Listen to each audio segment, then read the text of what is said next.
পয়গম্বর মূসা আল্লাহ রাব্বুল ইজ্জাতের দরবারে তৌফিক সংক্রান্ত প্রশ্ন করবার পর আল্লাহ তাআলা যখন মূসা আলাইহিস সালামকে নাম ধরে ডাকে, পয়গম্বর মূসার জবান দিয়ে নিজের নাম বের হয় না। আল্লাহ তাআলা প্রথম ডাক দেওয়ার পরে পয়গম্বর যখন জবান দিয়ে নিজের নাম বলতে পারে না, দ্বিতীয়বার আবার পয়গম্বরকে ডাক দেয়া বলে, ওগো পয়গম্বর তোমার নাম কি? মূসা কালিমুল্লাহ ডাক দিয়ে বলে, ইয়া আল্লাহ আমার নাম মূসা। আল্লাহ তাআলা মূসা পয়গম্বরকে ডাক দিয়ে বলে, পয়গম্বর মূসা ওই যে প্রথমবার তোমাকে আমি ডাক দিয়েছিলাম মূসা বলে ডাক দেওয়ার পর তোমার নাম মূসা, তুমিও জানো আমিও জানি, তারপরেও তুমি মূসা কালিমুল্লাহ জবান দিয়া নিজের নামটা বলতে পারতেছিলা না, নিজের নামের স্বীকৃতি আমার কাছে দিতে পারতেছিলা না। এই যে তোমার অপারগতা, এই যে তোমার অক্ষমতা, এটাই হইল আমি প্রভু মালিকের তৌফিক না দেওয়ার কারণে তোমার এই অক্ষমতা প্রকাশ পেয়েছে। ও পয়গম্বর মূসা, দ্বিতীয়বার যখন আমি তোমাকে আবার তোমার নাম জিজ্ঞেস করলাম যে মূসা তোমার নাম তুমি বলো, দ্বিতীয়বার যখন তুমি অকপটে মূসা তুমি তোমার নাম আমার দরবারে বলে দিলা, ইয়া আল্লাহ আমি তো মূসা, আমার নাম মূসা, এই যে কালিমুল্লাহ মূসা তুমি তোমার জবান দিয়ে তোমার নিজের নামের স্বীকৃতি আমার দরবারে উপস্থাপন করার সুযোগ পেয়েছো, এই সুযোগটা যে আমি দান করেছি একেই বলা হয় তৌফিক। ও বন্ধু মুসলমান, উপস্থিত জনতা, আল্লাহ রাব্বুল ইজ্জাত আমাদেরকে এত সুন্দর একটা আয়োজনের মধ্যে যেই সমস্ত আল্লাহর বান্দা বান্দীদেরকে আল্লাহ তাআলা পছন্দ করেন, যাদেরকে আল্লাহ তাআলা ভালোবাসেন, যাদেরকে আল্লাহ তাআলা মুহাব্বত করেন, যেই সমস্ত আল্লাহর বান্দাগুলো আল্লাহর নির্বাচিত, ওই মানুষগুলোকেই এইরকম দ্বীনি পরিবেশে আল্লাহ তাআলা বসবার তৌফিক দান করেন। জোরে জোরে বলেন সুবহানাল্লাহ। এই জন্য তৌফিক বহুত বড় এক প্রাপ্তি, আল্লাহ না দিলে করা যায় না। তো এই জন্য যে সমস্ত মুসলমান ভাই বন্ধুরা এখনো এদিক সেদিক আছেন, আল্লাহ তাআলা আপনাকে এই মজমায় বসার তৌফিক দেয় নাই, আপনি এখন পর্যন্ত আসতে পারেন নাই। তৌফিক তো আল্লাহর কাছে চাইতে হবে, তাই না? আল্লাহর কাছে তৌফিক কামনা করলেই না আল্লাহ তাআলা আসার তৌফিক দিবেন, অন্যথায় তো আল্লাহ আপনাকে দিবেন না। এই জন্য ইনশাআল্লাহ আমরা নিয়ত পরিশুদ্ধ করে মাহফিলের দিকে আসি। তো আমি একটা আয়াতে কারিমা তেলাওয়াত করেছি, তওবা সংক্রান্ত একটি আয়াত। রব্বে করিম এই আয়াতে কারিমার মধ্যে মুসলিম উম্মাহ যারা ঈমানদার এদেরকে লক্ষ্য করে আল্লাহ তাআলা তওবা আমরা কি মানের তওবা করব, একজন ঈমানদার, একজন মুমিন, একজন মুসলমান কি মানের তওবা করবেন, আল্লাহ তাআলা সেই শিক্ষা এই আয়াতে কারিমার মধ্যে দিয়েছেন। আল্লাহ বলেন, ইয়া আইয়ুহাল্লাযীনা আমানু, হে ঈমানদারগণ, তুবু ইলাল্লাহি তাওবাতান নাসুহা। আল্লাহ এখানে তাওবায়ে নাসুহা একানিষ্ঠ তওবার কথা আল্লাহ তাআলা কুরআনুল কারীমের এই আয়াতে কারিমার মধ্যে বলেছেন। সম্মানিত হাজিরিন, আমরা যদি একানিষ্ঠ তওবা কিভাবে করতে হয়, কোন মানের তওবা আল্লাহ তাআলা কবুল করবেন, এটা যদি আমরা জানতে চাই, সাহাবায়ে কেরামের জীবন আদর্শ থেকে জানতে হবে। নবী আলাইহিস সালাতু ওয়াস সালামের জীবদ্দশায় আল্লাহ রাসূলের সাহাবীরা যদি কোনো অপরাধ করত, কোনো গুনাহ করত, কোনো অপরাধ তাদের দ্বারা সংগঠিত হয়ে যেত, আল্লাহ রসুলের সাহাবীরা এই অপরাধ মোচনের জন্য, অপরাধ থেকে বাঁচার জন্য, এর প্রায়শ্চিত্ত করার জন্য আল্লাহর বান্দারা পাগল হয়ে যেত। অহরহ ঘটনা পয়গম্বরে মুহাম্মদ আরবি সাল্লাল্লাহু আলাইহি ওয়াসাল্লামের সম্মুখে ঘটেছে। হযরতে মাআজ ইবনে মালিক রাদিয়াল্লাহু তাআলা একজন সাহাবী ছিলেন। তো ইসলামের শুরু যুগে ইসলামের বিধিবিধান এখন পর্যন্ত পুরা কঠোরভাবে পালন শুরু হয় নাই। বিধিবিধান আসে, সাহাবায়ে কেরাম শ্রবণ করার সাথে সাথে পালন শুরু হয়। অভ্যাসবশত অনেক গুনাহ অনেকেই করে ফেলে। তো আল্লাহর বান্দা এই মাআজ ইবনে মালিক রাদিয়াল্লাহু তাআলা আনহু আল্লাহর রাসূলের দরবারে আসছেন। আয়েশা আল্লাহর রাসূল সাল্লাল্লাহু আলাইহি ওয়াসাল্লামের দরবারে এসে বলতেছেন, ইয়া রাসূলুল্লাহ, আমাকে পবিত্র করুন। নবীজি সাল্লাল্লাহু আলাইহি ওয়াসাল্লাম এই সাহাবীকে বলতেছেন, আক্ষেপ তোমার জন্য, তুমি যাও গিয়ে ইস্তিগফার পড়ো, আল্লাহর কাছে মাফ চাও। সুবহানাল্লাহ বলবেন না? মাফ কার কাছে চাইতে হবে? আল্লাহর কাছে। পয়গম্বর শিক্ষা দেয়, ইস্তিগফার পড়ো, আল্লাহর কাছে মাফ চাও।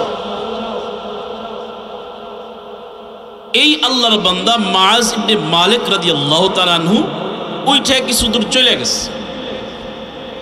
বিষয়টা ভালো করে বুঝবেন, তওবা কোন মানের হওয়া দরকার। পয়গম্বরের এই সাহাবী কিছু দূর যাওয়ার পর ফিরে আসছে, ইয়া রাসূলুল্লাহ, আপনি আমাকে পবিত্র করুন। আল্লাহর রাসূলের এই সাহাবী যখন পয়গম্বর দরবারে এসে বলেন, ইয়া রাসূলুল্লাহ, আমাকে পবিত্র করুন, নবীজি সাল্লাল্লাহু আলাইহি ওয়াসাল্লাম ওই আগের মতোই বলছেন, যাও ইস্তিগফার পড়ো, আল্লাহর কাছে মাফ চাও। চেহারাটা অন্যদিকে ঘুরায় ফেলাইছে আল্লাহর রাসূল। আল্লাহর রাসূলের সাহাবী আবার ফিরে আসছে আল্লাহর রাসূলের দরবারে, ইয়া রাসূলুল্লাহ, ইয়া রাসূলুল্লাহ, ইয়া হাবিবাল্লাহ, আমি গুনাহ করছি, আমাকে পবিত্র করুন।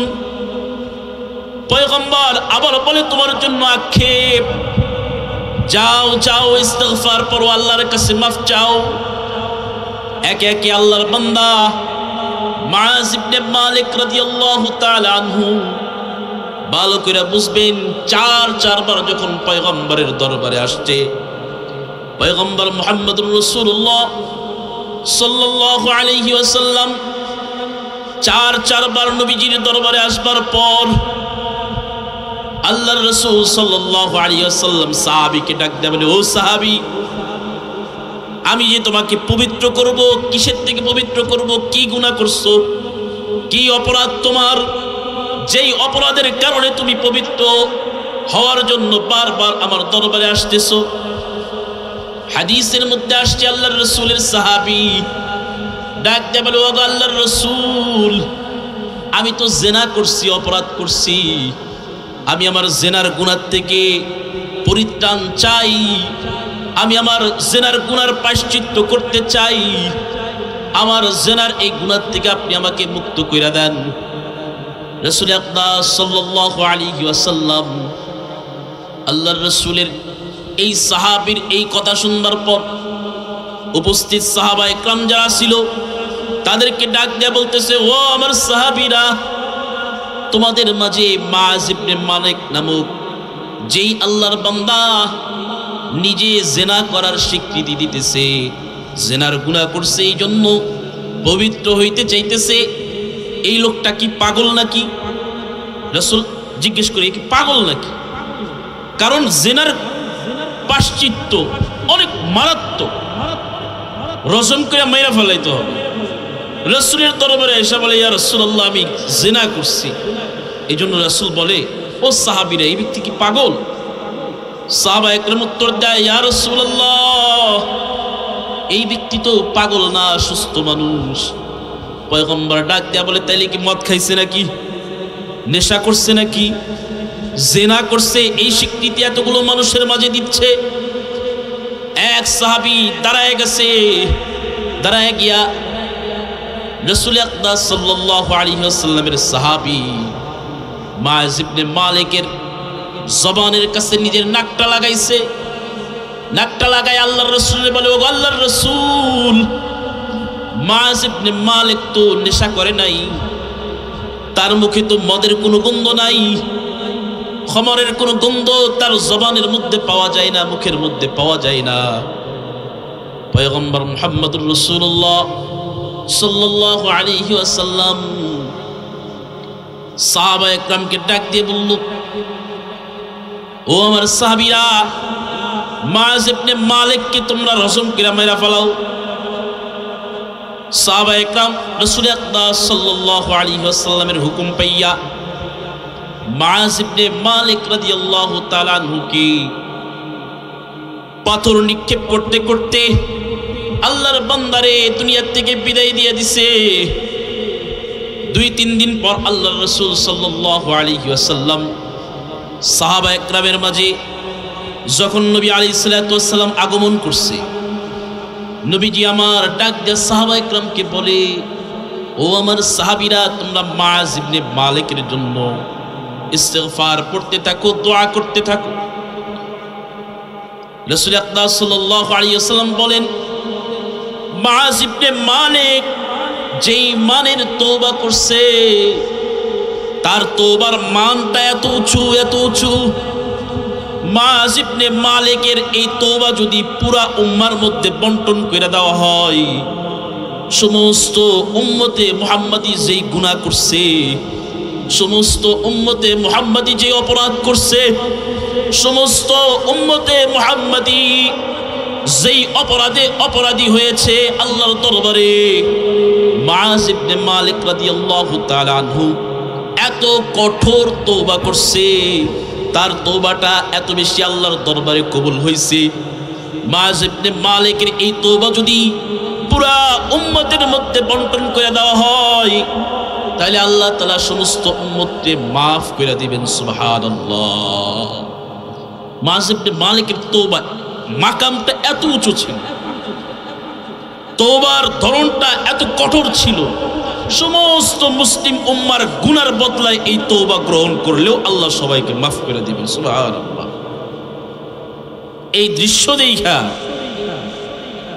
আপনার গামিদি সম্প্রদায়, গামিদি গোত্রীয় এক মহিলা, সেও এই টাইপের গুনাহগার, সে আল্লাহ রাসূলের দরবারে আসছে, ইয়া রাসূলুল্লাহ, আপনি আমারে পবিত্র করুন। এক সাহাবী নিজে পবিত্র হইল, এই মহিলা সাহাবী আল্লাহ রাসূলের দরবারে আসছে, ইয়া রাসূলুল্লাহ, আপনি আমারে পবিত্র করুন। রাসূল আকরাম সাল্লাল্লাহু আলাইহি ওয়াসাল্লাম মায়েজ ইবনে মালিককে যেমন তাড়িয়ে দিয়েছিল, ওই রকম বলতেছে, এই আল্লাহর বান্দি, আক্ষেপ তোমার জন্য, যাও ইস্তিগফার পড়ো, আল্লাহর কাছে মাফ চাও। আল্লাহর বান্দি ডাক দেয়া কয়, ও গো পয়গম্বর, আপনি কি আমারে মায়েজ ইবনে মালিকের মতো তাড়িয়ে দিতেছেন, অথচ আমি তো জিনার দ্বারাই অন্তঃসত্ত্বা। নাউজুবিল্লাহ। আমাকে তো জিনা করে অন্তঃসত্ত্বা বানানো হয়েছে। ইয়া রাসূলুল্লাহ, আপনি আমাকে এর থেকে পবিত্র করুন। রাসূল আকরাম সাল্লাল্লাহু আলাইহি ওয়াসাল্লাম এই মহিলা সাহাবিয়ার বক্তব্য শুনে বললেন যে, তুমি জিনা করছো, জিনার দ্বারাই অন্তঃসত্ত্বা, এখন তোমাকে রজম করা যাবে না, তোমার গর্ভে তো সন্তান আছে। রাসূল আকরাম সাল্লাল্লাহু আলাইহি ওয়াসাল্লাম এই মহিলাকে এক সাহাবীর দায়িত্বে দিয়ে দিলেন। সন্তান ভূমিষ্ঠ হওয়া পর্যন্ত অপেক্ষা করতে বললেন। সাহাবীরা একটা অপরাধ করলে এই অপরাধ কিভাবে মোচন করা যায়, পাগল প্রায় থাকতো, এই মহিলার আচরণে সেটাও বোঝা যায়। এই মহিলা সাহাবিয়া অন্তঃসত্ত্বা যখন সন্তান প্রসব করছে, রাসূল আকরাম সাল্লাল্লাহু আলাইহি ওয়াসাল্লামের দরবারে এক রিওয়ায়াতে আসছে, সন্তানটা যখন রুটি খাইতে পারে, এই রুটি হাতে নিয়ে আল্লাহ রাসূলের দরবারে আসছেন সন্তানটা নিয়ে। তার মানে এখন আমি মারা গেলেও আমার এই সন্তান বাঁচার মতো উপায় আছে আল্লাহর রাসূল, আমরা আপনি কি করুন, পবিত্র করুন। রাসূল আকরাম সাল্লাল্লাহু আলাইহি ওয়াসাল্লামের দরবারে যখন এই সন্তান খানাপিনা খাওয়ার বয়স হয়েছে, রুটি একটা হাতি দিয়ে আল্লাহর রাসূলের দরবারে নিয়ে আসছে। এই গামিদি সম্প্রদায়ের এই মহিলার আশা হইল দুনিয়ার থেকে আমি আমার এই অপরাধের যেই শাস্তি সেটা ভোগ করে আমি যদি আখিরাতে যেতে পারি, আল্লাহ তাআলা কিয়ামতের ময়দানে এই শাস্তি দুনিয়ার থেকে ভোগ করবার কারণে আল্লাহ আমাকে নাজাত দিয়ে দিবেন, জান্নাত দিয়ে দিবেন। সকল মানুষের সামনে দুনিয়ায় বিচার হয়ে যাওয়ার কারণে আল্লাহ তাআলা আমাকে আর জিনাকারদের কাতারে দাঁড় করাইবেন না। এই আশা আকাঙ্ক্ষা নিয়ে আল্লাহর রাসূলের দরবারে গিয়েছেন। রাসূল আকরাম সাল্লাল্লাহু আলাইহি ওয়াসাল্লাম